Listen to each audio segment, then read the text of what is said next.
Amantísimo Dios y Padre que estás en los cielos, en esta tarde te bendecimos, te damos gracias por la vida que nos das y ahora queremos pedirte, bendito Dios, tu unción para que tu Espíritu Santo esté en nosotros, entre nosotros, para, Señor, tener esta clase y permite que haya bendición para nuestros alumnos que a la distancia verán este video. Bendice sus vidas, sus familias y la iglesia. Te lo pedimos todo en Cristo Jesús. Amén. Muy bien, por cuestiones técnicas no tuvimos la clase el jueves pasado, pero hoy vamos a ver si nos da el tiempo de este día y terminamos el próximo jueves nuestra cursada. Quiero hacerles un recordatorio a todos los alumnos de que es bien importante que me envíen su testimonio por escrito en las 4 partes que dijimos. Recuerden su vida que era antes de Cristo. ¿Cómo fue que comprendió que necesitaba a Cristo? Tercero, ¿cómo se comprometió con Cristo? Y cómo es su vida hoy. Esos cuatro puntos requiero de su testimonio y tiene una calificación importante. Y les mandamos 9 cuestionarios para que estemos calificando. Yo he estado calificando a, a los alumnos y les hago llegar sus calificaciones por cada cuestionario.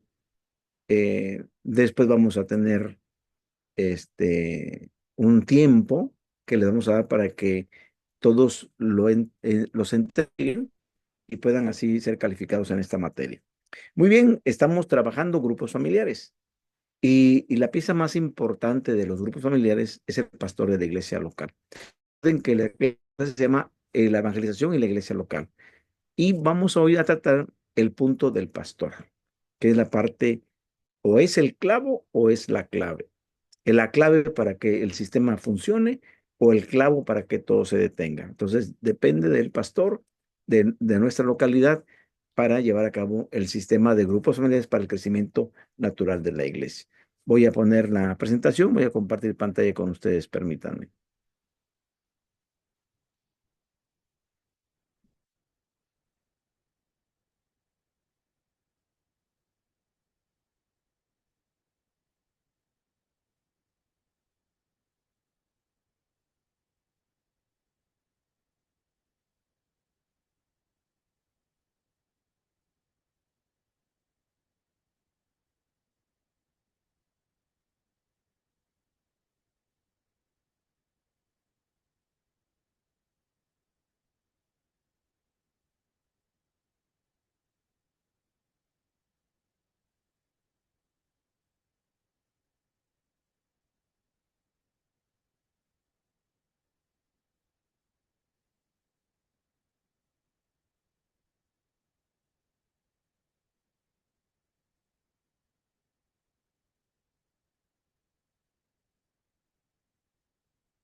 Muy bien, tenemos aquí el tema, el papel del pastor en el sistema de grupos familiares.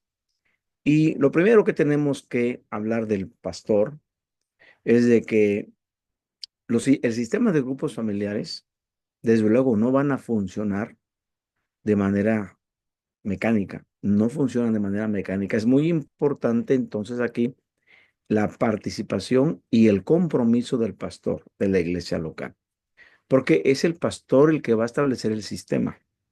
Es el pastor el que va a dar capacitación a los líderes. Es el pastor el que va a revisar cada semana el sermón. Es el pastor el que va a entregar formatos, va a entregar documentos para llevar a cabo el sistema y estar de acuerdo cómo están logrando las metas los grupos. Entonces, si el pastor se desentiende, si el pastor se desliga del sistema, en los grupos familiares, estos no van a funcionar. En una iglesia, los líderes se quejaron conmigo. Yo era el director nacional y me dice, hermano, pues es que el pastor no visita los grupos, él no se da cuenta ni sabe cómo están, qué se está haciendo, y el pastor pues está en otras ocupaciones y por lo tanto hay una desmotivación de los líderes, no hay un crecimiento en la iglesia. Y le dije, bueno, vamos a platicar con el pastor. El pastor tiene que tomar el curso conocer el manual, estudiarlo, apropiarlo y de esa manera entonces cuando se apropia del método, del sistema, cuando se apropia, cuando se compromete, entonces sí, sí va a funcionar. Porque una iglesia, desde luego que puede tener el sistema de grupos familiares, pero si el pastor no es un varón de Dios, es decir, también tiene que ver la vida espiritual del pastor, la santificación del pastor, tiene que ver con que él sea un varón de Dios, si no, estos no van a funcionar. En cambio, fíjense, una iglesia que no tiene el sistema de grupos familiares, pero cuenta con un pastor que es un varón de Dios, la iglesia va a crecer. Yo siempre he dicho esto, los sistemas, las técnicas de evangelización, Dios no bendice documentos, ni programas, ni proyectos. Dios bendice personas que quieran trabajar con Él, no para Él, con Él. Es decir, porque el trabajo del crecimiento de la iglesia es de parte de Dios y nosotros nos involucramos y nos comprometemos en el trabajo con el Señor, pero el Señor es el dueño de esto y nosotros colaboramos con Él. Pero si no somos pastores, que estemos guiados por Dios, la iglesia no va a crecer. Muchas iglesias no cuentan con sistemas de evangelización, pero tienen un pastor que, que es un varón de Dios, que está en oración, que su vida está santificada, que proyecta a la iglesia y la iglesia va a tener ese crecimiento. Entonces, tampoco digamos, es que si, sin el sistema, si no tengo el sistema, la iglesia no va a crecer. No, puedes no tener el sistema, pero puedes tener un varón de Dios. Pero si también tienes el sistema y no tienes un varón de Dios, es lo mismo. No hay ese impacto. No solo es necesario que se comprenda cómo está constituido el sistema, todos los componentes que tiene el sistema, el engranaje que hace que esta maquinaria funcione. No es necesario solamente solo comprender los conceptos.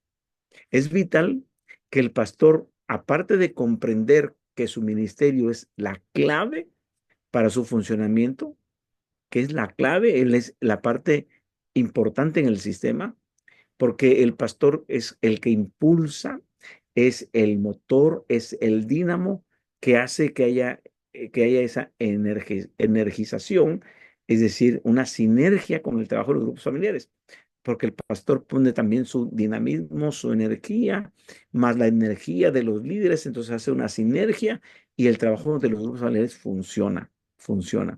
Ahora, para que sucedan cosas diferentes en el crecimiento de la iglesia, es necesario que el pastor también piense de manera diferente y ejecute los cambios que sean necesarios.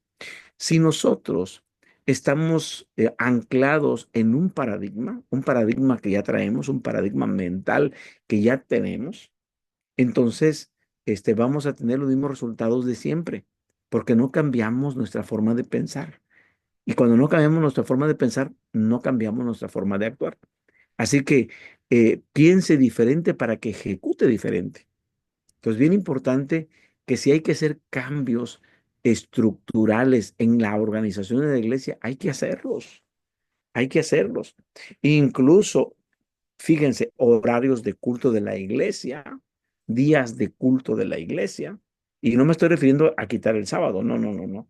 Me refiero a los cultos entre semanas. Si tenemos cultos miércoles, viernes o otro día, lunes, reunión de mujeres o miércoles, reunión de jóvenes.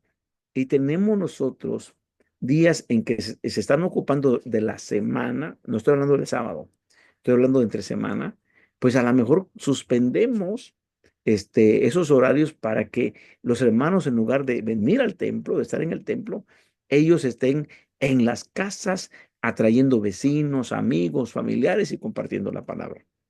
Que al rato, que con el tiempo, toda esa gente que están capturando, que están captando los grupos familiares, van a hacerse miembros de la iglesia y van a asistir el sábado a la iglesia. Y estos que se bauticen van a ejercer ministerios, porque de eso se trata, de que también ellos, cuando veamos salud espiritual, más adelante vamos a ver lo que es salud espiritual, vamos a trabajar con esos formatos para ver el crecimiento de la iglesia, porque el crecimiento debe ser, desde luego, numérico, pero también de calidad, de la calidad espiritual. Muy bien, entonces, no se trata tampoco de que tengamos un super pastor para que el sistema de grupos familiares funcione. No, pero sí tenemos que considerar lo siguiente, que esto es muy básico, muy importante. Número uno, que el pastor conozca el sistema de grupos familiares. Que el sistema mínimo, que el pastor adquiera el manual, el cuadernillo que implica el manual que lo lleva desde la A a la Z, del principio al fin, que le da a conocer la estructura de los grupos familiares. Los cuatro pasos importantes, desde implantación, maduración, y desde cada una de estas fases de los grupos familiares, que él las vaya conociendo y contar con todos los cuadernillos donde vienen las lecciones, donde vienen los sermones, y desde luego que los debe estudiar, los debe de asimilar, y él debe de ser el primero que se alimente de esto para darle de comer a sus líderes. ¿Cómo va a trabajar con los líderes con temas que él desconoce? Entonces,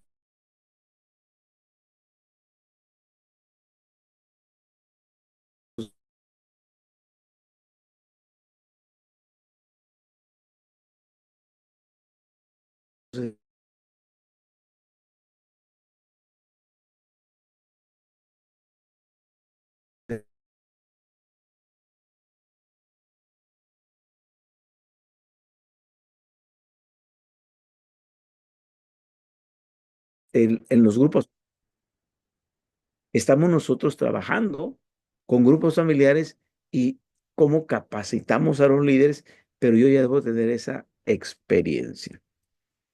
Muy bien, entonces eh, el pastor debe de tener conocimiento, y yo creo que debe dominar el liderazgo, y me refiero yo al curso de liderazgo.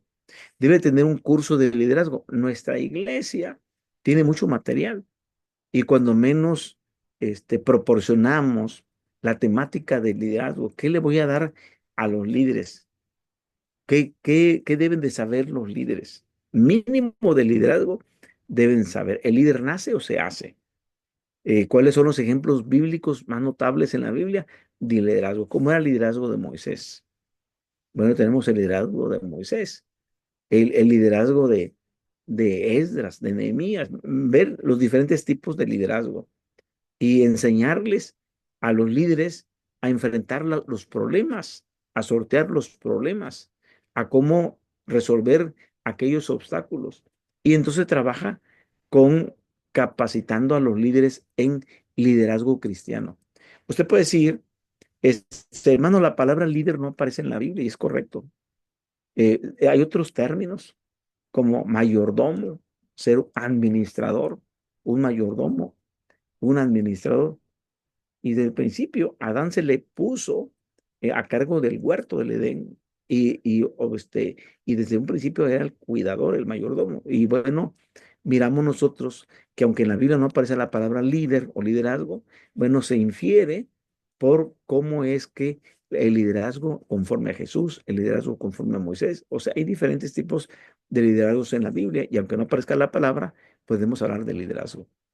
También el pastor debe tener conocimiento de todos los formatos que se requieren para establecer el sistema de grupos familiares y poder llevar el control de los grupos y saber dar seguimiento a todas las cosas o a todos los pasos que lleva el sistema.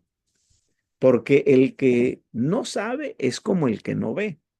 Entonces, si no conoce, va a estar trabajando en un sistema a ciegas, es decir, sin saber dónde estoy ni a dónde voy, qué metas son las que debo lograr, cómo es que debo alcanzar estas metas, que debo de conocer los formatos de registro, conocerlos, y cómo voy a enseñar que los hermanos los completen o los complementen o los llenen. Es decir, bueno, yo le voy a entregar a la secretaria familiar estos formatitos de cómo llevar una tesorería en el grupo familiar o cómo hacer levantamiento de actas como secretaria y cómo tener una agenda o un directorio de los participantes, porque hay que conocer y aplicar quiénes son, dónde viven, su domicilio, su teléfono, cómo nos podemos comunicar y prácticamente el pastor le va a dar todos los formatos a los grupos familiares y les va a enseñar a cómo llenar los formatos. Pero también debe ser acerca de la salud espiritual, conocer el test, hay que saberlo aplicar, hay que hacer la sumatoria de los puntos y hacer y establecer un diagnóstico del test para poder saber cómo estamos llevando a cabo el crecimiento espiritual. Y desde luego, debe de cambiar su mapa mental, debe de cambiar su paradigma. No queremos un super pastor, pero, pero sí queremos que conozca lo básico de lo que es el sistema de grupos familiares. El papel vital del pastor. El pastor, fíjense, no solo debe tener conocimiento del sistema de grupos familiares, sino que su ministerio, su trabajo ministerial, es la clave para su buen funcionamiento. Los líderes se dan cuenta, el hermano está empapado, sabe del sistema. El hermano tiene su grupo familiar y lo lleva a la práctica y nos pone ejemplos de lo que él está trabajando en su grupo familiar. Y entonces es la clave para que esto funcione. Y luego es un pastor que se ve que está comprometido con el crecimiento de su iglesia local. ¿Cómo está comprometido? Bueno, a través de dar seguimiento al sistema de grupos familiares. Él sabe que allí está el pan, que allí está el pan y hay que dar seguimiento a esto. Eh, a veces, hermanos, por ejemplo, aquí en México, el sistema de grupos familiares se dictaminó o se estableció a nivel nacional para que todos los pastores de manera obligatoria establecieran el sistema en su iglesia local. Y cuando lo haces de manera obligada, no hay un corazón que sienta, que no hay un sentimiento, no hay una emoción, sino es porque una autoridad te obliga. Yo no le veo sentido. Yo digo, no establezca el sistema porque sea un requisito del concilio de la iglesia o sea una imposición del liderazgo mayor, sino deben de estar convencidos, deben de tener convicción, deben de estar convencidos, no vencidos, porque si yo te obligo a que pongas el sistema, te estoy venciendo. No, pero yo te tengo que estar convenciendo. Es decir, te tengo que animar, te tengo que motivar, te tengo que enseñar, te tengo que demostrar que funciona el sistema. Y entonces te convenzo y bajo la convicción de que el sistema de los familiares es un método bíblico, que además no genera mucho dinero, no genera mucho gasto. Y cuando se establece el sistema de grupos familiares, yo como pastor no puedo nombrar a alguien, hermano, hágase cargo del sistema, no delegue, porque ese trabajo es de usted, pastor. No delegue a otro lo que le corresponde a usted. A veces podemos delegar una visita, hermano, visita a tal hermano, a tal hermana. Hermano, predique por mí el sábado en la tarde. Ya es como pastor, por indisposición, por enfermedad, por lo que quiera, decimos, este sábado no voy a poder predicar ni dar la escuela, pero delego yo mi actividad. En el caso del sistema de los familiares, no es conveniente que usted lo delegue a otros, porque usted es el único responsable y usted, para que funcione, es vital como pastor. Por eso puse la palabra vital, que usted como pastor esté comprometido, esté consciente y esté convencido, tenga convicción.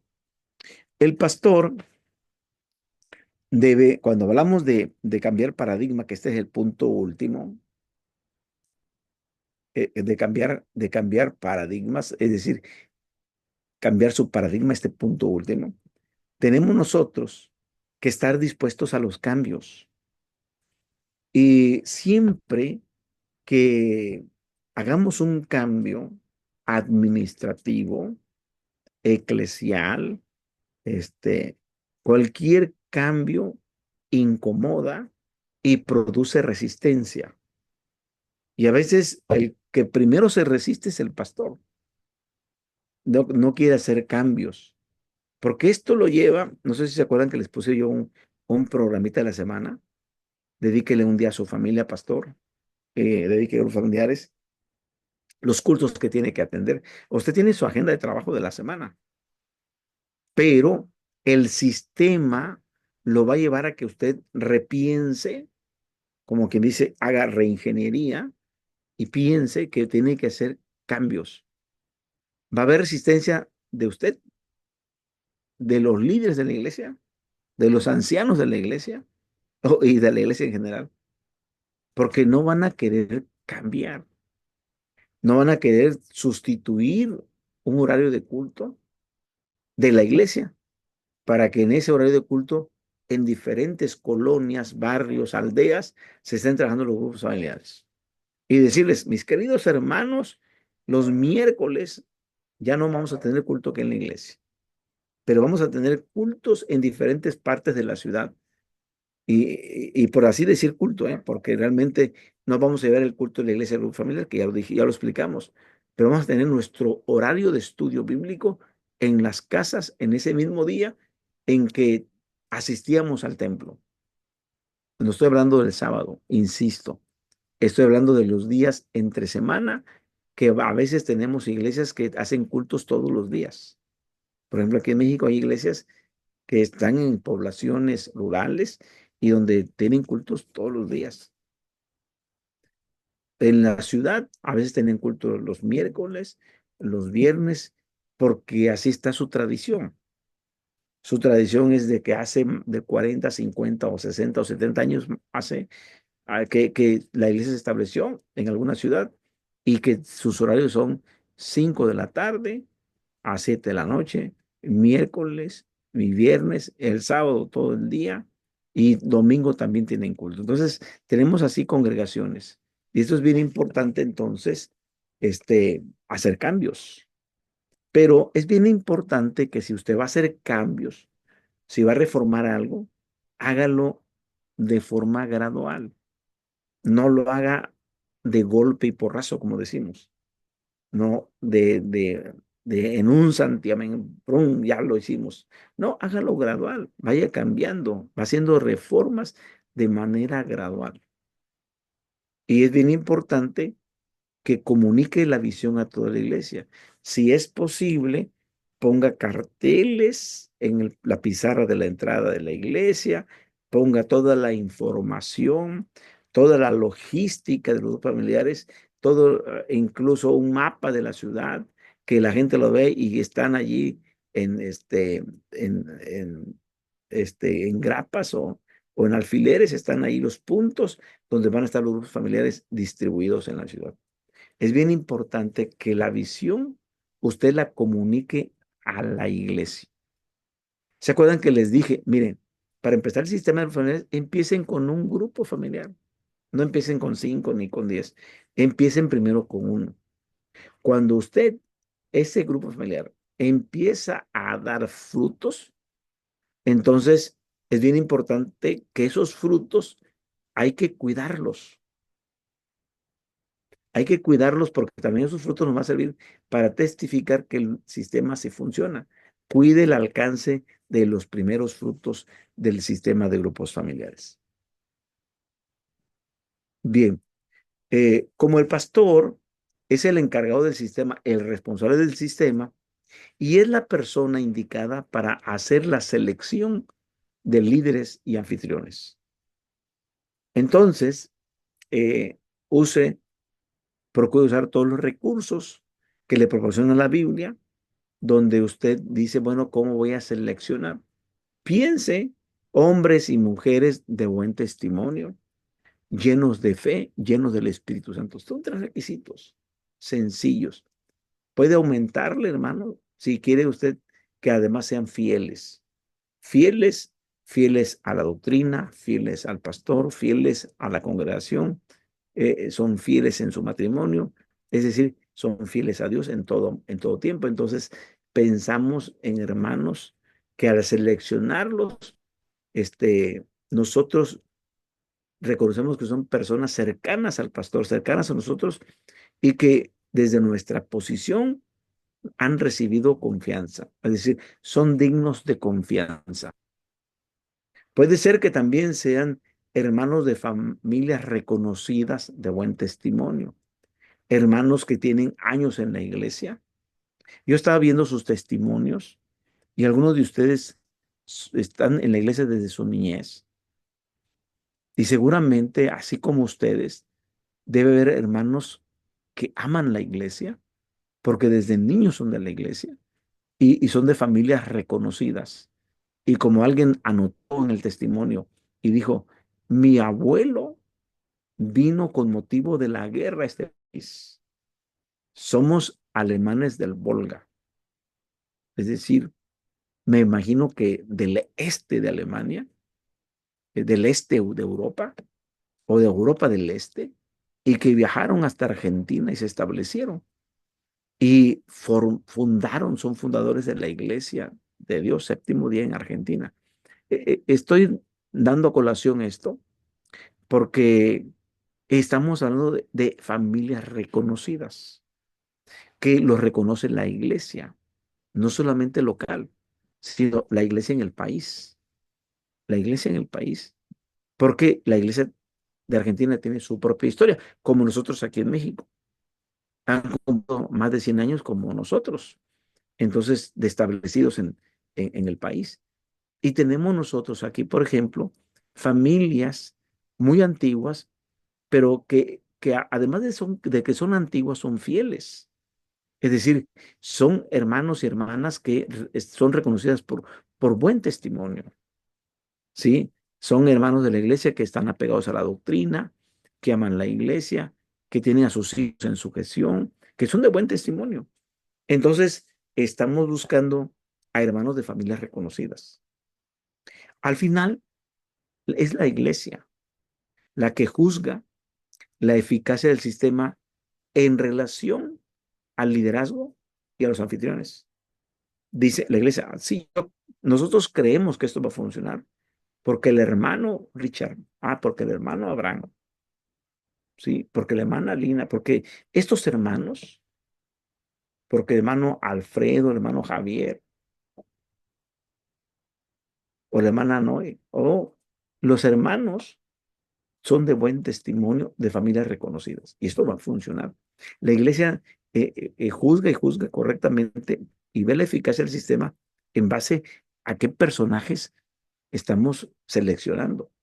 Por eso este punto es bien importante, la selección de líderes y anfitriones. En una ocasión estábamos en una iglesia, eh, allí asistíamos, este, estábamos nosotros en aquel entonces con niños pequeños, mi esposa y yo, y se establecían grupos de estudio, grupos familiares, y le decimos, hermana, a una hermana, que no podrá abrir uno en su casa. Viene muy fiel a la iglesia y todo esto. Dice, no, hermano, yo en mi casa no creo que pueda abrir un grupo. Ah, bueno, quizás por la distancia, a lo lejos, pensamos nosotros, porque la verdad venía de muy retirado de nuestra iglesia y agarraba doble transporte de un lugar a otro y agarraba de ahí todavía y subía. Y cuando la fuimos a visitar con mi esposa, nos dimos cuenta que no llevaba amistad con ningún vecino, con ningún vecino. No sabemos si había estado en pleito con ellos o ellos con ella, con la hermana, no desconocíamos, no indagamos, no era el punto, pero sí nos dimos cuenta y dijimos, por eso no quiso ser anfitriona en su casa, en su grupo, porque nadie iba a venir a su casa. Entonces, sí se juzga la eficacia en base a la relación de los anfitriones. ¿Quiénes son los anfitriones? Entonces hay que tener cuidado qué anfitriones escogemos. Ahora, por el punto contrario, o sea, hacia el otro extremo, Cuando nosotros escogemos a alguien que además de que su casa es muy humilde, es muy sencilla su casa y no presta dentro de su casa porque es muy pequeña, pero tiene un patio grande y en medio un árbol de mango grandísimo, frondoso. Pero es una persona que en su barrio todo el mundo la aprecia, todo el mundo los quiere a ellos. Y, oh sorpresa, cuando se estableció como anfitriona el grupo familiar, muchos invitados tuvo, porque era de buen testimonio y eran personas reconocidas en su barrio.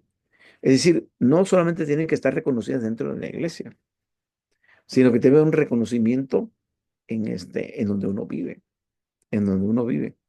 Nosotros, hermanos, y no es vanagloria, la gloria siempre es para el Señor, pero aquí en nuestra casa, en nuestro vecindario, los que son nuestros vecinos, la mayoría de ellos, este, les hemos compartido el evangelio y están en la iglesia, pero nos conocen de toda la vida. Y los que no son de la iglesia, este, saben de la calidad de mi esposa, de mis hijos y de su servidor, de la calidad espiritual, me refiero. Y, y entonces tenemos el aprecio de la gente, de todos los vecinos. Cuando fue el huracán aquí en Acapulco, nos quedamos sin luz, sin gas, sin nada, sin agua, sin nada. Y la gente, los vecinos salieron a tratar de ayudarse unos con otros. Yo había tenido que viajar por la enfermedad de mi hijo a otra ciudad y les traía de aquella ciudad alimentos y todo eso. Y a mis hijas les daban de comer a los vecinos. Es decir, les traje carbón y asaban allí en los asaderos, en la calle. Ahí están mis hijas poniendo tortillas y la gente que tenía dinero pero no tenía dónde comprar alimentos, mis hijas socorrían a la gente. Le dije, les traigo comida, no solamente para ustedes, compártanla con la necesidad, con los necesitados. Entonces, hasta los hijos tenemos que enseñarles a que tengan esta situación de buen testimonio, porque al final, cuando ellos deseen abrir un grupo familiar, ellos van a contar con el testimonio de que sus invitados van a venir porque les conocen. Nosotros tenemos que preocuparnos y ocuparnos en enaltecer el Evangelio de Cristo a través de nuestras palabras y de nuestras acciones. Entonces, es bien importante que, que los que son seleccionados sean buenos anfitriones y sean personas reconocidas. El pastor debe de ofrecer información adecuada, es decir, debe utilizar la pizarra, el WhatsApp, los medios electrónicos, todo lo que pueda hacerlo para difundir el sistema. Y ya sea que a través de un PowerPoint lo ponga en la pantalla y esté ofreciendo información adecuada a la iglesia. Así que el punto número uno es comunicación. Debe tener una comunicación efectiva. ¿Qué es lo que va a comunicarle a la iglesia? ¿Cuál es la visión que Dios le ha dado al pastor? Es decir, hermanos, ¿cuál es la visión? Pues yo veo aquí una iglesia de 40 miembros, pero yo estoy visualizando que con el sistema nosotros vamos este, a crecer en número. Cuando nosotros establecimos el sistema de grupos familiares en la iglesia, nuestro templo era pequeño, nosotros éramos pocos, pocos. Pero el sistema de grupos familiares fue tan bueno que no cabíamos en el templo. La gente tenía que llegar con una hora de anticipación para alcanzar lugar en la banca. Y si no, se quedaba en la calle, con sillas en la calle, para escuchar el mensaje o la alabanza. Entonces nosotros decidimos qué vamos a hacer. Y me dice el arquitecto, dice, mira, es, si remodelamos, es más caro remodelar que tirar el templo y hacerlo de nuevo. Dice, ¿crees que si lo tiramos? Sí, porque tenemos terreno, tenemos espacio, hay que tirarlo. Porque podemos remodelarlo, hacerlo un poquito más ancho y esto, pero vamos a gastar mucho dinero y al final no va a ser tan funcional. Bueno, nosotros nos pusimos a orar con la iglesia un sábado y dijimos, Señor, en tu nombre vamos a tirar esto. Vamos a irnos a rentar un local, pero el sistema va a seguir funcionando. Y nos ampliamos. Y quiero decirles, hermanos, que llegó el momento que también la renta nos estaba comiendo la economía y dijimos, vamos a entrar al templo sin puertas, sin ventanas, en obra negra, así le llamamos obra negra, que no hay pintura, no hay herrería, no hay ventanas, no hay nada, ni luz. La luz nos tenía que prestar una vecina. Y contentos los vecinos porque ya habíamos llegado otra vez al templo. Contentos los vecinos. Y nos metimos. Y aprendí algo. Ojos ven, corazón que no siente. Los hermanos nos metimos en obra negra. Alguien dijo, yo regalo las ventanas, yo regalo esto. Pues sí, porque empezaron a ver la necesidad. Y hermanos, el templo se llenó y pusimos un mezanín para que tuviéramos gente sentada arriba y gente sentada abajo. Y volvió a explotar. Porque el trabajo de grupos familiares nos lleva a eso, a crecimiento. Yo los animo, yo los motivo desde nuestra experiencia. Es bien importante que la gente conozca el avance de cómo van los grupos, cómo van los resultados. Así que haga de cuenta que va a poner testimonios, testifique de lo que está pasando en el grupo familiar de la colonia Morelos, de lo que está pasando en el grupo familiar de la colonia Progreso, de lo que está pasando en el grupo familiar de la colonia La Mira, de las diferentes colonias, vea lo que está sucediendo y publíquelo, fotografías, video para que la iglesia dice, es lo que está pasando, es lo que está sucediendo. Y proporcione a los líderes todos los domicilios de los miembros más cercanos. Es decir, mira, hermano Pablo, a tu grupo familiar está cercana a la familia González, la familia Martínez, la familia Ordóñez. Estos son los hermanos que están cerca de tu lugar de influencia, es decir, de tu perímetro. Y son las familias que pueden agregarse a tu grupo familiar y diles, toda familia que se integre al grupo familiar debe estar invitados.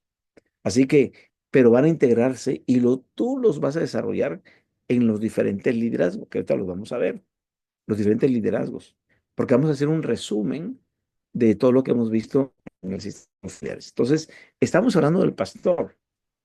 Todo este punto es del pastor. ¿Quién debe ofrecer la información? Es el pastor. ¿Quién debe comunicar a la iglesia? Es el pastor. ¿Quién debe de testificar los avances? Es el pastor. ¿Quién tiene que hacer un mapa y dar la distribución familiar y publicarlo en la iglesia? Es el pastor. ¿Y quién es el que va a proporcionar los líderes de los domicilios de los hermanos para que se integren en su familiar? Es el pastor. Estamos hablando del pastor. Entonces, el pastor tiene que tener toda la información y dar toda la información. Ahora, aspectos elementales o básicos, le vamos a llamar, que el pastor debe considerar en el papel que él desempeña en los grupos familiares. Papel que desempeña. Número uno, el pastor debe crecer en su llamado. No se trata de ejercer una profesión, o sea, en un pastorado de supervivencia. Como diciendo, es que bueno, como no había otro quien se hiciera cargo de la iglesia, pues yo me hice cargo de la iglesia. Y aquí estamos sobreviviendo. ¿No? Si no tienes el llamado de Dios, eres un entrometido, porque estás ejerciendo algo en donde Dios no te llamó. Entonces, uno sí tiene que estar seguro de tener el llamado para pastorear. Debe uno estar segurísimo de que Dios lo llamó a uno. Y entonces vas a cumplir tu llamado. ¿Para qué Dios te llamó? Y tu llamado o tu pastorado tiene que ir creciendo. Y para entonces tú tienes que ya darte cuenta que la oración es vital para tu vida. Como pastor, tú tienes que tener una vida de oración. Debe ser una característica de las iglesias con grupos familiares, porque el pastor debe ser el ejemplo de oración. El trabajo de los grupos familiares se impulsa bajo las alas de la oración.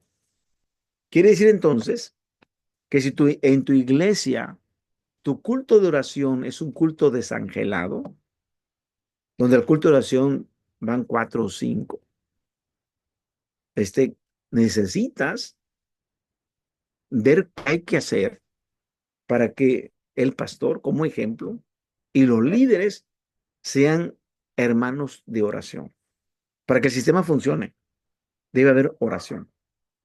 Si ustedes se dan cuenta en los que vimos en los pilares, los dos pilares básicos, que es la reunión de planeación y la reunión de estudio, en ambos casos interviene mucho la oración. La oración. Así que este trabajo de grupos familiares está bajo las alas de la oración.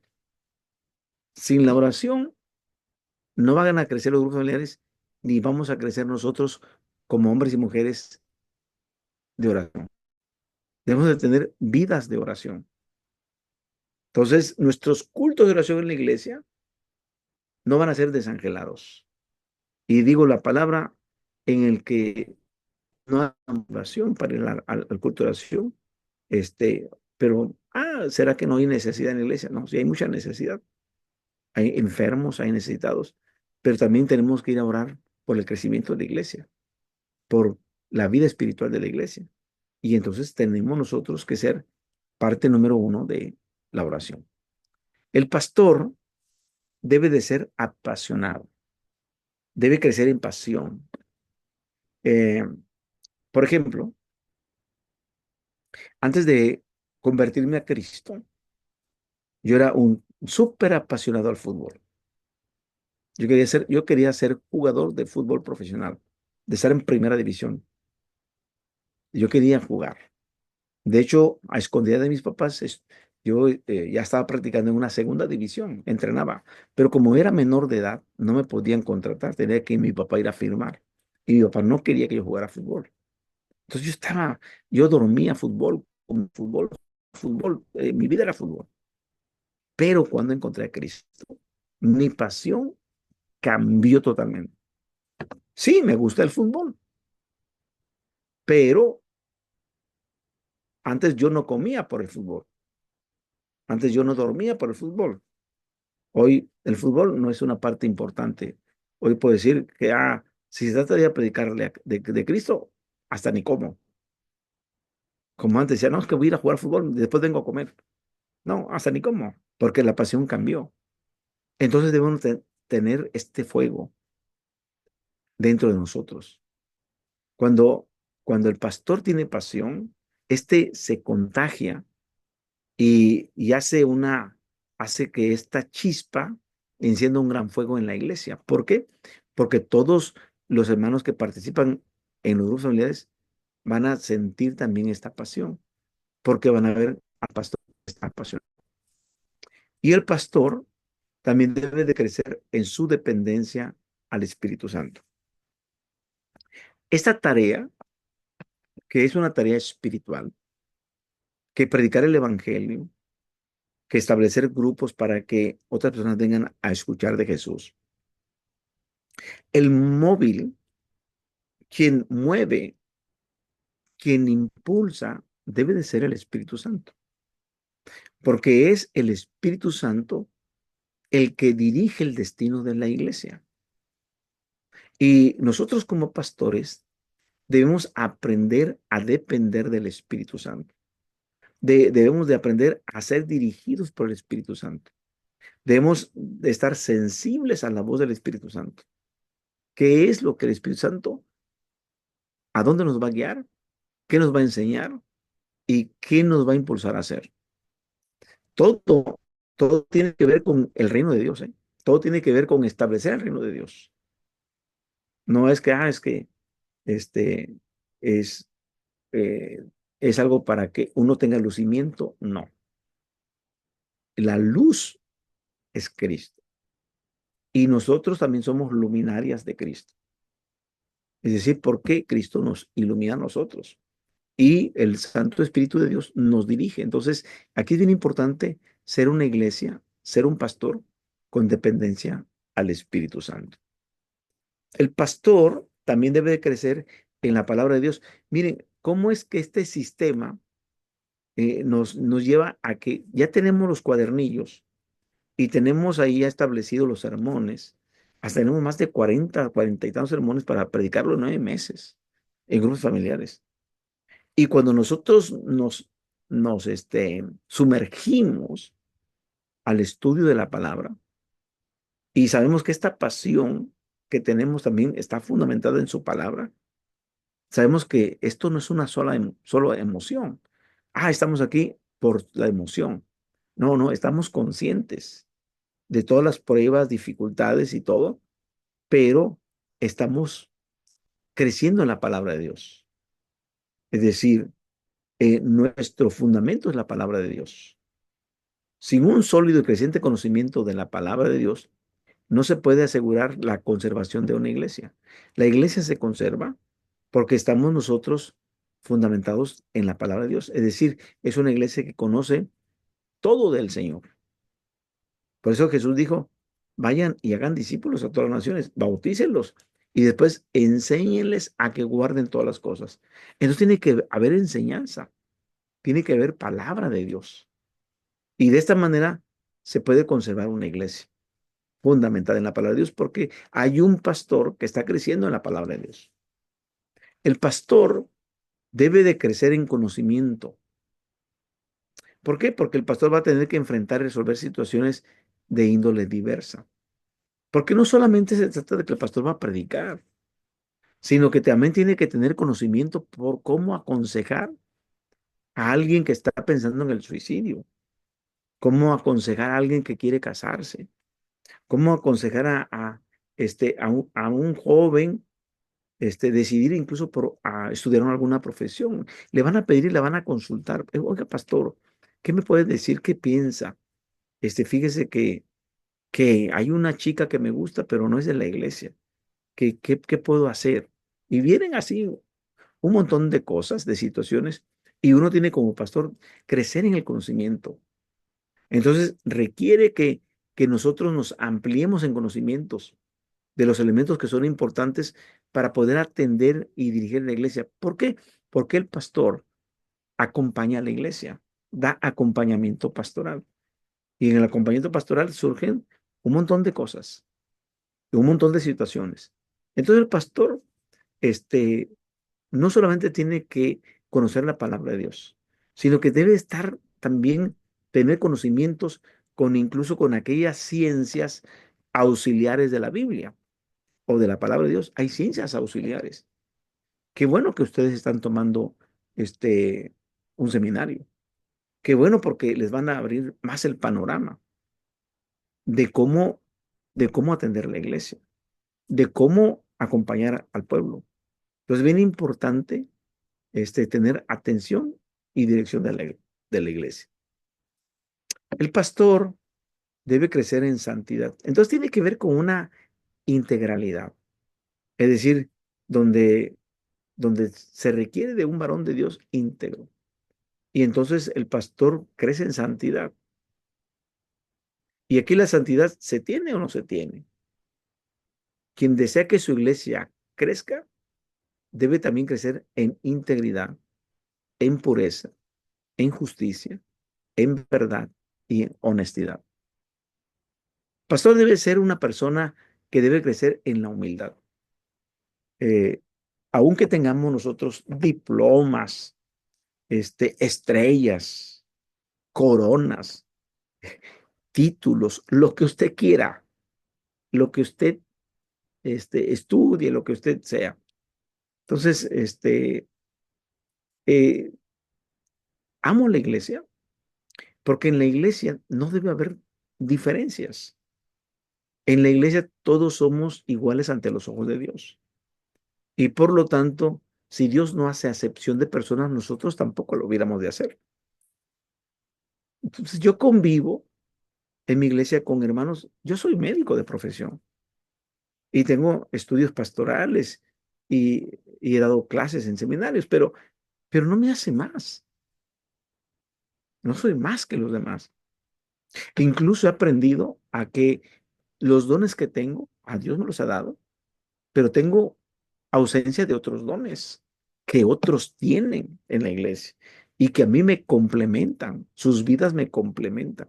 Por lo tanto, no me siento más que los demás, tampoco menos, porque aquí es lo maravilloso de la iglesia, que puedo estar con el panadero, con el herrero, con el agricultor, con el albañil, con el profesor, con el ingeniero, con el doctor, con la enfermera.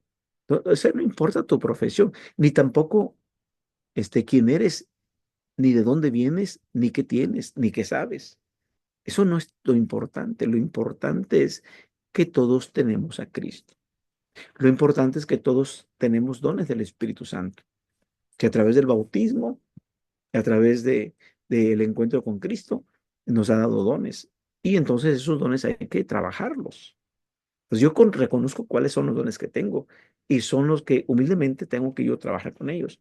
Pero entiendo que hay hermanos, que otros ministros, otros pastores tienen dones, wow, wow, claro que me emocionan, que no tengo yo, pero me complementan, nos complementamos. Todos debemos de entender que somos uno. Entonces, el hombre humilde es aplastado siempre por la mano de Dios. Un hombre soberbio será aplastado por el peso de la reputación de estar al frente de una congregación que crece. Y entonces, si usted se ensoberbece como pastor, al rato, una congregación lo va a aplastar. Y el hombre que es sencillo, que es humilde, siempre va a estar bajo la poderosa mano de Dios. Así, aquí, no te muevas. Bástate mi gracia. Todo esto es lo que tú necesitas. Entonces, nosotros anhelamos el poder de Dios a nuestras vidas para bendecir a otros, no para creernos más que los demás. Dios nos guarde de eso. Muy bien, hemos completado esta parte y ahora permítanme,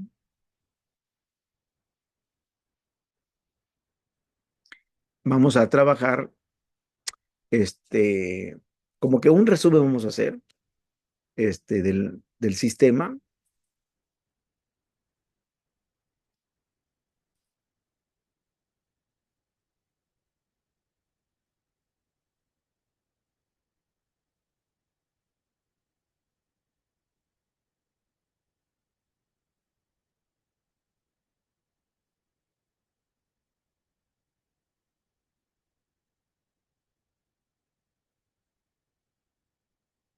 Y vamos a denominar consejos prácticos para el funcionamiento de los grupos familiares. Consejos prácticos. Entonces vamos a hacer como que un resumen de esto para poder tener claridad. ¿Se acuerdan que hablamos de los dos pilares claves? La reunión de planificación y la reunión de grupo familiar. Y esto implica la mecánica de trabajo de los grupos familiares. Porque aunque estas dos reuniones tienen un patrón específico de desarrollo y poseen objetivos claros, son de carácter diferente.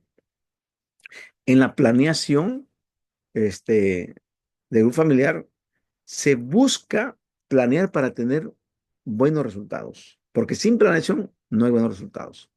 También es importante que en la reunión es para evaluar qué sucedió en la reunión anterior y también planear la reunión que viene, que es la reunión de estudio, donde asignamos responsabilidades y animamos a todos los que participan en nuestro grupo familiar, traigan invitados. Su pase de entrada a mi casa es con su invitado. Entonces, ese tipo de reunión de planificación familiar se realiza antes de la reunión de estudio. Puede ser en el templo o un día en que no se reúna el grupo familiar para ir a estudiar. Si nuestra reunión de estudio es un jueves, entonces a lo mejor nuestra reunión de planificación es un lunes o el mismo sábado en el inter de los cultos de la mañana y la tarde, o después del culto con un mate, con un cafecito, con un té y tenemos la reunión. y unos bocadillos y tenemos ahí con los hermanos para planear el grupo familiar. Y entonces esto es lo que implica la reunión de planeación. Desde una oración inicial, una lectura bíblica para tener ese devocional, y ahí se empiezan a compartir todas las instrucciones que van a ocurrir para la semana. ¿Por qué para la semana? Porque no solamente vamos a leer, sino de las visitas que tendremos en la semana. Y vamos a revisar los resultados de la semana anterior con el anexo uno. ¿Cuál es el anexo uno? Esto que ya les decía yo, el registro y control mensual de los grupos familiares. ¿Cómo va lo de la asistencia al grupo? ¿Quién es el líder? En la semana, ¿cuántos miembros vinieron? En la primera semana, en la segunda, tercera y cuarta semana, el mes completo. ¿Cuánto total de asistentes?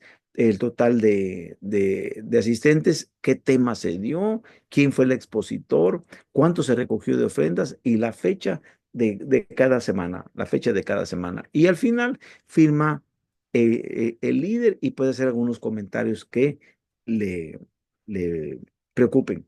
Así que planificación de la siguiente reunión de grupo familiar, atender las necesidades de los miembros que necesitan los hermanos y asignar tareas para la próxima reunión de grupo. ¿Quién le toca la alabanza? ¿Quién le toca la predicación? Todas las áreas, cómo se van a trabajar. Anuncios y oración final. Muy bien, entonces, la reunión de estudio de grupo familiar dura de 1 hora a 1 hora y media. Debemos evitar convertirlo en un culto de iglesia. No es un culto de iglesia. Sí, es ni tampoco un culto de hogar. La reunión familiar debe estar envuelta en un ambiente de confianza, de familia, se trabaja algo familiar. No podemos tener púlpito, ni atril, ni nada que nos haga separar del grupo, sino ahí en rueda, poner una silla junto a la otra, no una silla tras de otra, porque no estamos en el templo, sino ahí en un ambiente acogedor y familiar. ¿Cuál es el programa del grupo familiar? Bueno, desde la bienvenida que dijimos, no es, hermanos, Dios les bendiga, paz a vosotros y damos la paz, así, no, no, no, es el saludo de mano, personalizado. Ricardo, bienvenido. Patricia, bienvenida. Hermana Lina, bienvenida. Entonces, de mano, la oración inicial. ¿Quién la va a dar? El que lleva el programa. Se cantan 2 o 3 alabanzas, dirige el líder de oración. Y aquí vamos a ver más adelante, punto por punto, adoración, edificación, oración, servicio y comunión. Y de la enseñanza se encarga el líder de edificación. Y del llamado para que reciban a Cristo, el líder de evangelización. ¿Y quién motiva para la ofrenda? El que está a cargo del servicio. ¿Y quién anuncia? El líder familiar, el anfitrión. ¿Y quién da el refrigerio o la convivencia? Lo coordina el líder de comunión.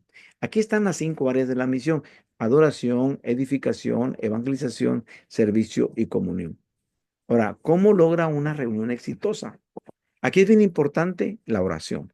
Dijimos ya hace un momento cómo el pastor crece en la oración y cómo crece la iglesia. Hay una oración que le vamos a llamar intercesión, porque vamos a interceder por las personas invitadas para que Dios las convierta. Vamos a interceder por los líderes de cada área del grupo familiar y vamos a meditar en la palabra de Dios para pedirle a Dios que prepare nuestro corazón y que sea su Santo Espíritu el que dirija todo esto. Entonces, bien importante depender del Espíritu Santo. Entonces, aquí hay que meditar para saber qué el Espíritu Santo nos puede dirigir, qué nos puede decir y dónde nos puede guiar. Y hacer la preparación del mensaje. Y aquí la de edificación es el hermano encargado que va a estudiar la enseñanza.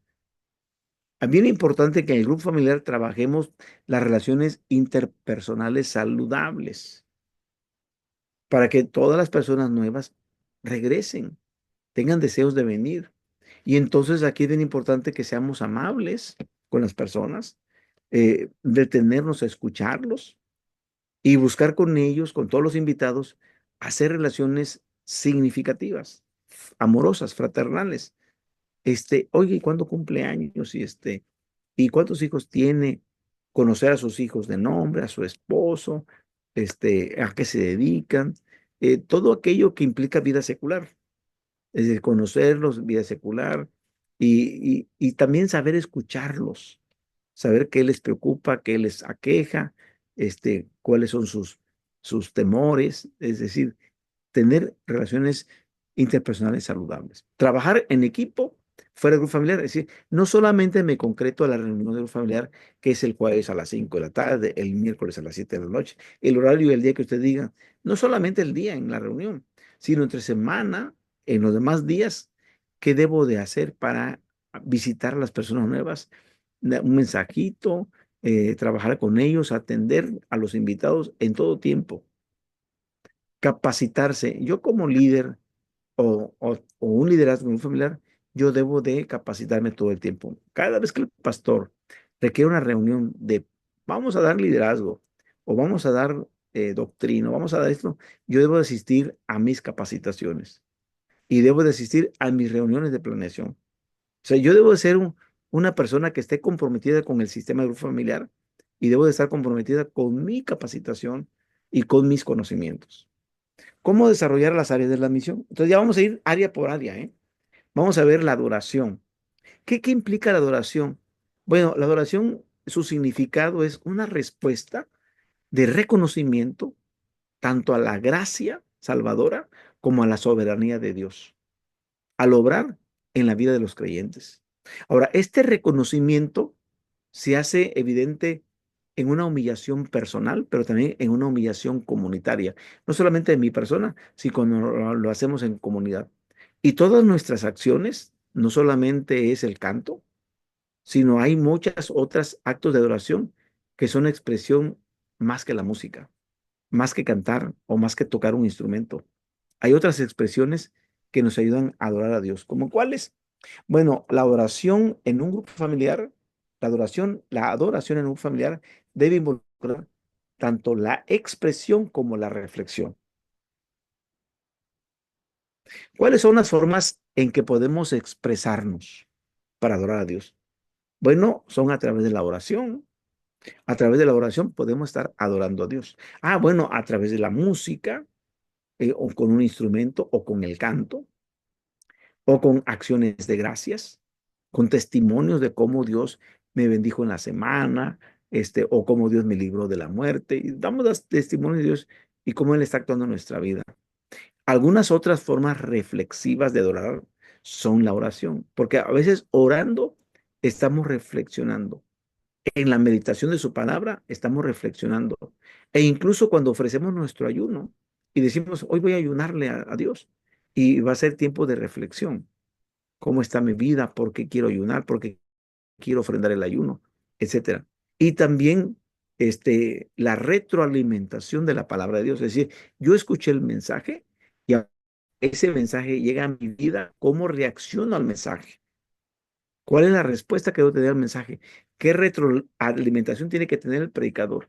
Y esto está en una parte de reflexión, porque dije, la palabra la estoy reflexionando que es para mí y que yo debo de cambiar en esto y en esto y en esto. Y entonces esta palabra me lleva a que yo tenga una acción, una respuesta a ese mensaje. La adoración entonces involucra entrega y para ello se requiere apoyo y apertura. ¿Qué esperamos en el grupo familiar? Bueno, esperar que cada persona nueva que llegue allí encuentre a un compañero espiritual. Es decir, a alguien que esté dispuesto a acompañarle en el camino, que estar platicando con ella, qué le pasa, qué le sucede, porque tiene una madre enferma, un esposo enfermo, o tiene un hijo enfermo, o ha tenido alguna pérdida y de trabajo, o una hija que se fue de la casa, un hijo. Entonces, cuando nosotros nos acercamos a ellos, y entonces ellos ven en nosotros que hay un compañero espiritual que va a orar por mi hija, va a orar por mi esposo, va a orar por mi trabajo. Alguien que me va a acompañar en el camino. La adoración también requiere tiempos de compartir y apoyar durante las pruebas, las tentaciones, los sufrimientos, e incluso cuando las personas se distancian de Dios, se alejan de Dios. Y entonces la adoración también requiere esos tiempos. La adoración se puede expresar en comunidad juntos o participando de la oración comunitaria, es decir, cuando oramos comunitariamente. Edificación. La edificación es imperativa, es importante porque es la parte de la gran comisión dada por Cristo. Vayan y hagan discípulos. La edificación consiste en enseñar a los que creen a cómo responder al Evangelio, en cómo vivir el Evangelio. Y la meta es la edificación. De la edificación es que las personas maduren espiritualmente, tengan madurez cristiana. La meta de la edificación es que haya vidas transformadas, que la palabra de Dios y el Espíritu Santo transforme sus vidas. La edificación también involucra que haya un balance de las 5 áreas de la misión.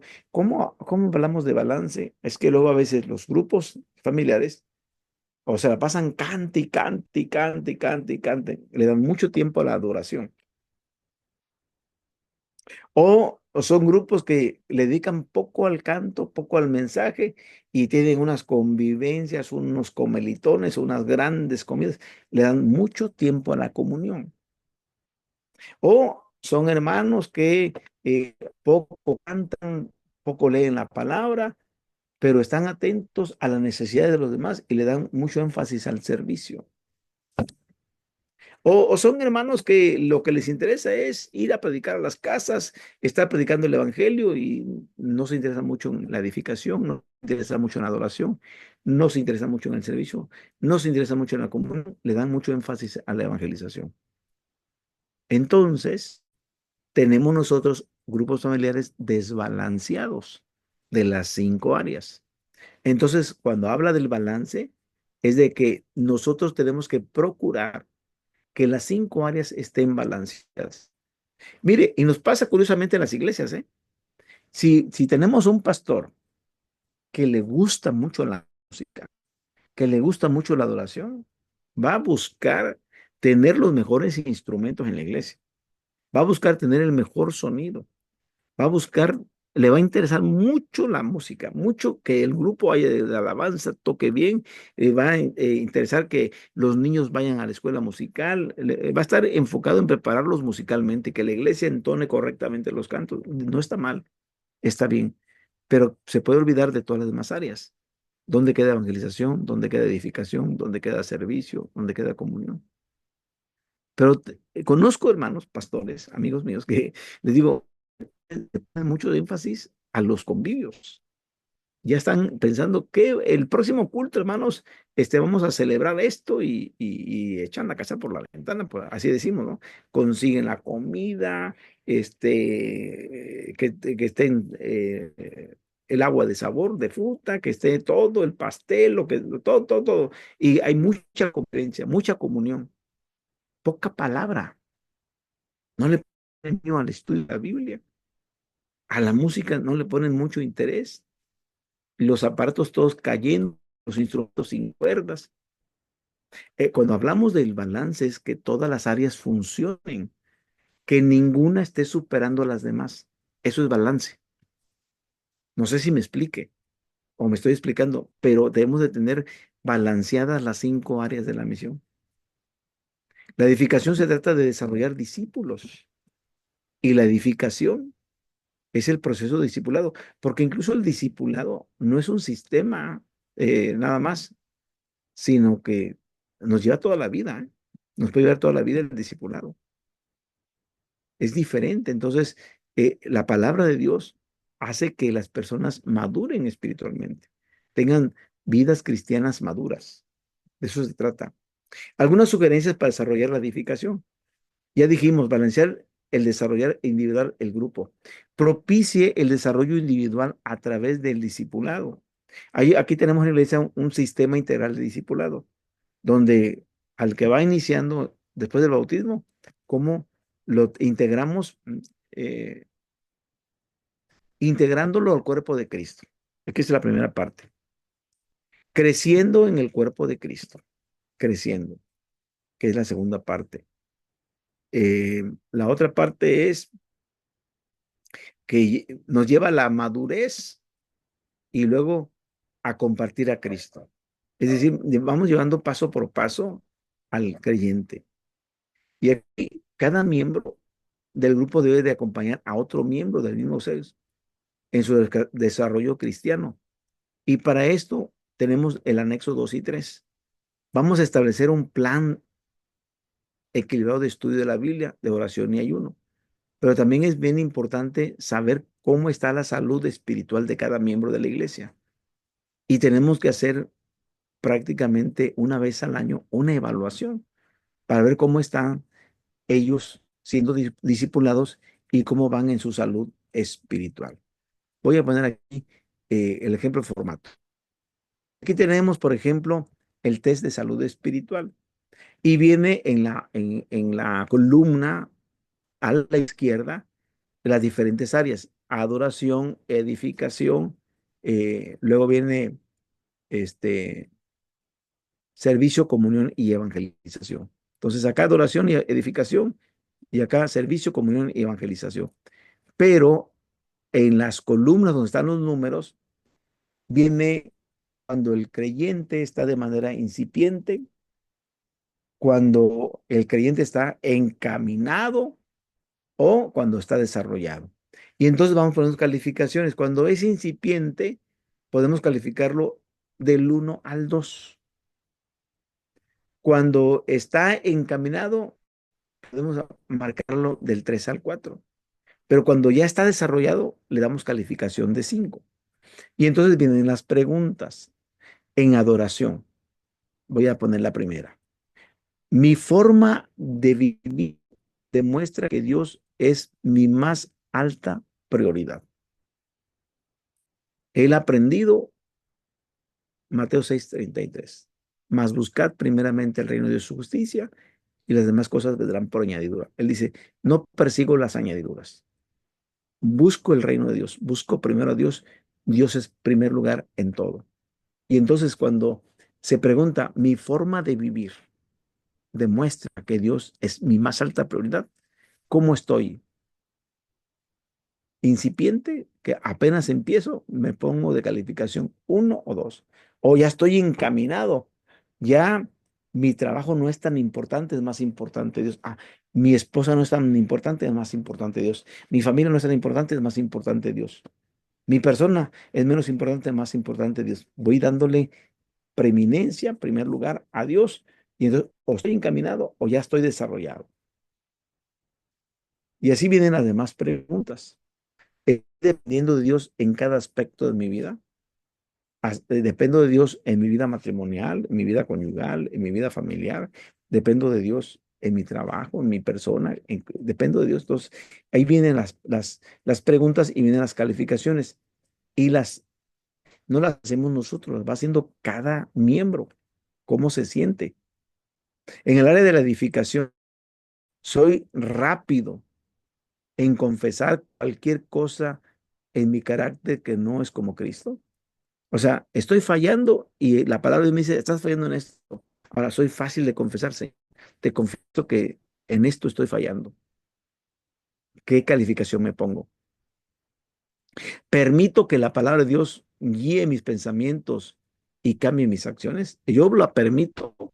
O digo, no, el hermano, ¿por qué predica de esto? Híjole. Y no acepto la palabra de Dios. O sí la acepto, ¿hasta qué grado la acepto? Y aquí voy poniendo mi calificación. Al total de adoración ponen la sumatoria de cuántos puntos alcanzaron en adoración, cuántos puntos alcanzaron en edificación, cuántos puntos alcanzaron en servicio, cuántos en comunión y cuántos en evangelización. Establezca entonces un plan equilibrado de estudio de la Biblia, de oración y ayuno. Y luego ya viene el plan de salud espiritual. En este plan, ponemos nuestro nombre y ponemos, voy a compartir mi plan espiritual con Ricardo.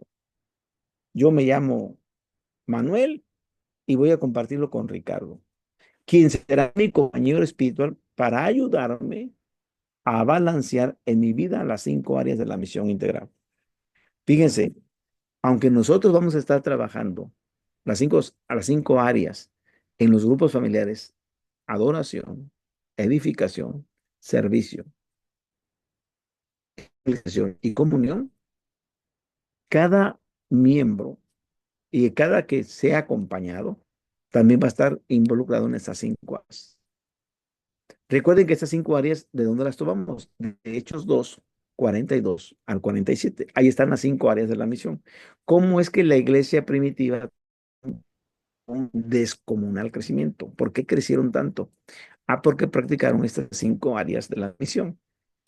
Y entonces vamos a poner en el lado izquierdo, vienen las áreas de la misión, luego vienen las prácticas, qué es lo que tengo que hacer, el compañerismo, quién es la persona que me va a ayudar, quién es mi compañero en esta área, y el progreso, qué progreso he hecho. Recuerden que estas evaluaciones son anuales. En 12 meses, cómo he progresado.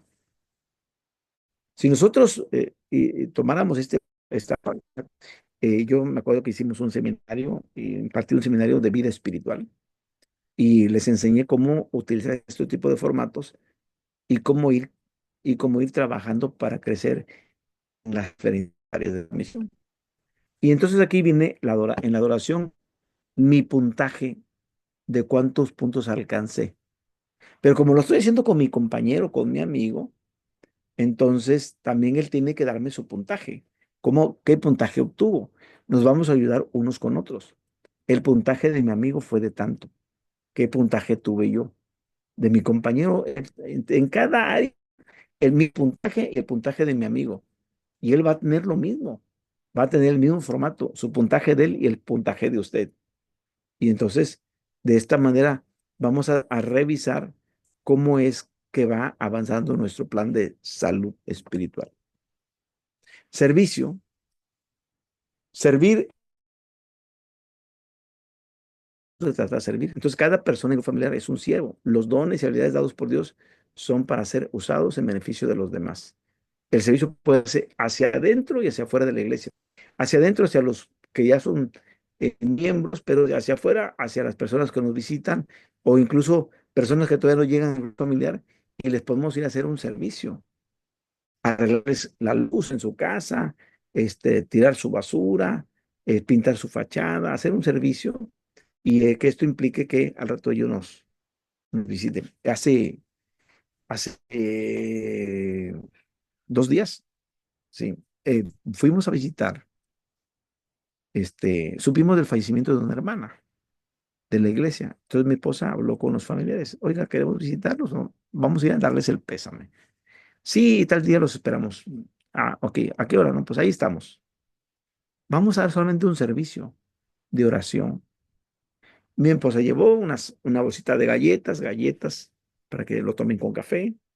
Y y ahí le dijimos, conocimos a su hermana, la visitamos en su casa, seguimos seguimos su episodio de enfermedad, estuvimos al tanto de ella, lamentamos que haya fallecido y solamente venimos a orar, nada más, a orar, nada más. Abrí la Biblia, le leí un pasaje y, y antes de orar, ella empezó a externar su dolor, su tristeza y la escuchamos.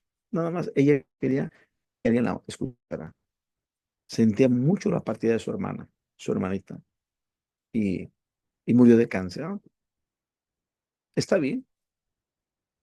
Terminamos, nos despedimos. Nosotros no mencionamos a qué iglesia vamos, no mencionamos, oiga, le invitamos. Fuimos solamente a dar un servicio de acompañamiento y lamentamos que no esté su papá. Su papá es doctor y estaba en su consultorio trabajando. Y digo, pero dele porque supimos por él que falleció su hermana. Mi esposa le ha estado enviando WhatsApp que no contesta. Entonces ella pensó, a lo mejor está internada y por eso no nos contesta. No, ya había fallecido, tenía un mes de fallecida y nosotros no sabíamos. Pero fuimos a dar las condolencias. Cuando terminamos y ya nos despedíamos, dijo ella, ¿dónde se reúnen? Me interesa por mi hijo, ha impactado la oración, me interesa Le digo, entre semana usted trabaja porque trabaja en una institución de salud. Ella es dentista. Y le dije, sí, señora Vicky, estamos en tal lado. Quiere que pasemos por usted. ¿De verdad pueden pasar por mí? Si pasamos por usted y la venimos a dejar. Y así quedamos. Para este sábado tenemos que pasar por ella. Vamos a hablarle por teléfono antes para pasar por ella. Miren, el servicio que hacemos hacia afuera de la iglesia, No debe ser solamente por ser proselitismo, porque queremos que vengan, porque queremos que nos acompañen. Déjenselo a Dios. Dios va a tocar el corazón. Ahora, sí, sí también sean conductores, está bien, yo no digo que no. Pero mi esposa veníamos comentando, nosotros nunca la invitamos. La que iba a la iglesia era su hermana. Ella era miembro de nuestra iglesia y era bautizada. Su mamá también. Y mi esposa solamente le dijo, Nos gustaría que tú tuvieras la fe de tu mamá y de tu hermana que ya no están con nosotros, que ya partieron. Pero venimos solamente a ofrecer nuestras condolencias. Y de ella salió, yo quisiera ir, yo quisiera escuchar. Entonces, bien importante cómo a veces el servicio ayuda mucho. Sugerencias para desarrollar el servicio en el grupo familiar. Motive a los miembros a descubrir sus habilidades y sus dones para que hagan un servicio. Elabore un proyecto personal y de grupo para suplir las necesidades de los hermanos. Comunión es el sello que distingue las relaciones fraternales entre los creyentes de una comunidad de fe. La comunión no solo se trata de reunirse, sino de vivir la vida juntos.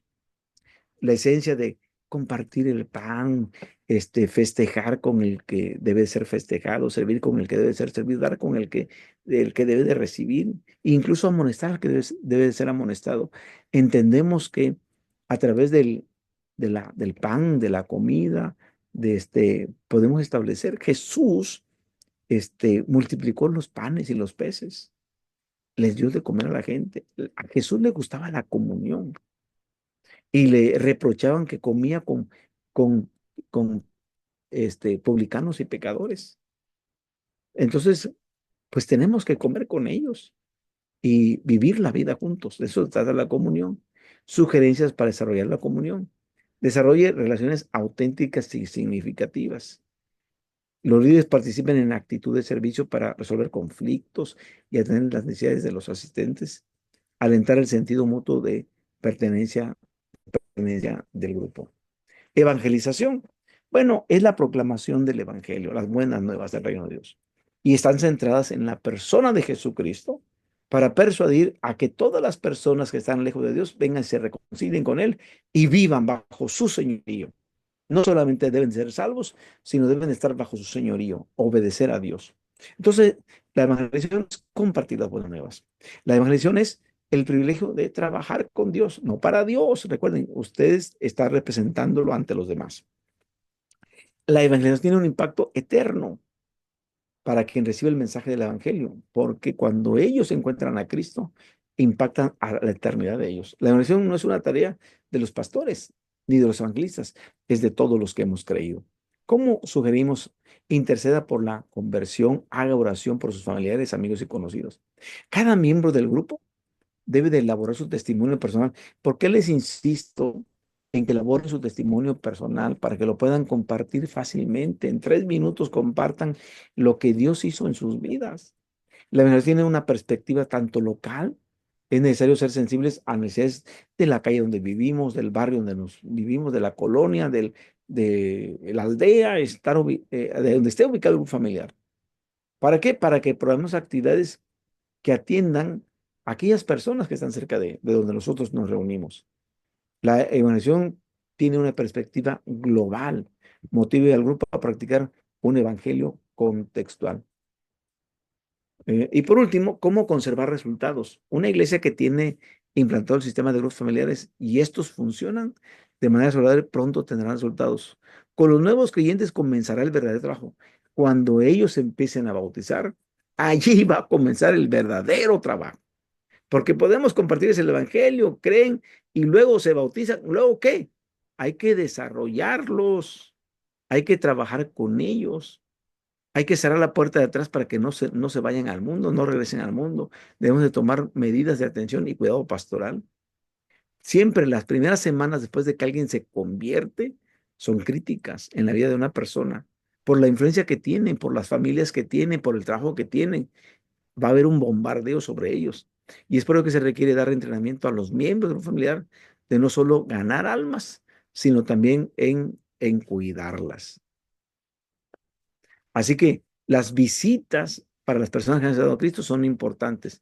En la primera visita, Trate de explicar y reafirmar qué significa haber aceptado y recibido a Jesucristo como Salvador y Señor. La segunda tiene como objeto enseñarle a que ellos, a los nuevos clientes, las disciplinas de la oración. La tercera visita es con la finalidad de explicarle la importancia de leer la Biblia. Ya le estamos regalando la Biblia y animar a que el nuevo cliente empiece a leer su Biblia. Y la cuarta visita es para pedirle que inicie el curso de nueva criatura. 8 lecciones para llevarlo al bautismo. Muy bien. Hasta aquí hemos dado este resumen y no sé si tengan preguntas, hermana Magdalena.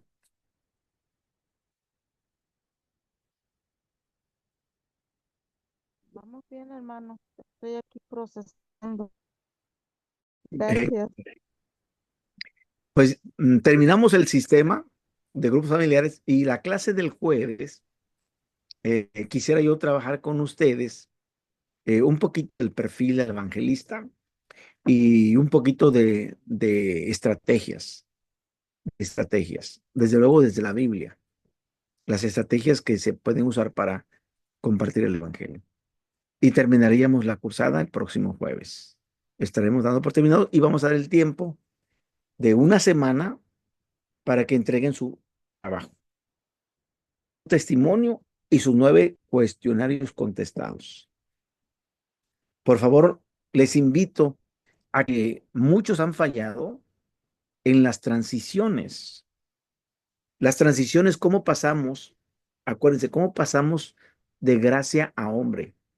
¿Cómo pasamos de gracia a Dios? ¿Cómo pasamos de Dios a Cristo y cómo pasamos de Cristo a fe? Son las transiciones. Y es que hay que rellenar esos espacios de las preguntas. Y son las transiciones las que tenemos que memorizar. ¿Cómo pasamos la transición de la introducción al Evangelio?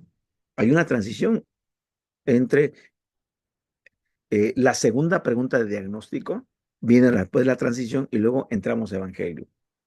Y decimos, señora Lina, cuando usted me contestó la primera pregunta, pensé que traía buenas noticias para usted, pero cuando recibí la respuesta a la segunda pregunta, quiero decirle, señora Lina, que tengo las noticias más maravillosas que jamás usted ha escuchado y pum, me paso luego a gracia. Esa es una transición que hay que aprenderse de memoria. Ahora, las transiciones vienen de punto a punto. Y ahí es donde me están fallando en sus respuestas. Y las transiciones yo les doy mucho valor y están perdiendo 2 puntos ahí, que son maravillosos para su calificación. Por favor, vean los videos, vean el material.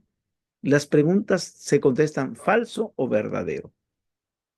Y algunas vienen con texto bíblico y me doy cuenta que ni siquiera leyeron el texto bíblico y contestan mal por no leer lo que dice la Biblia.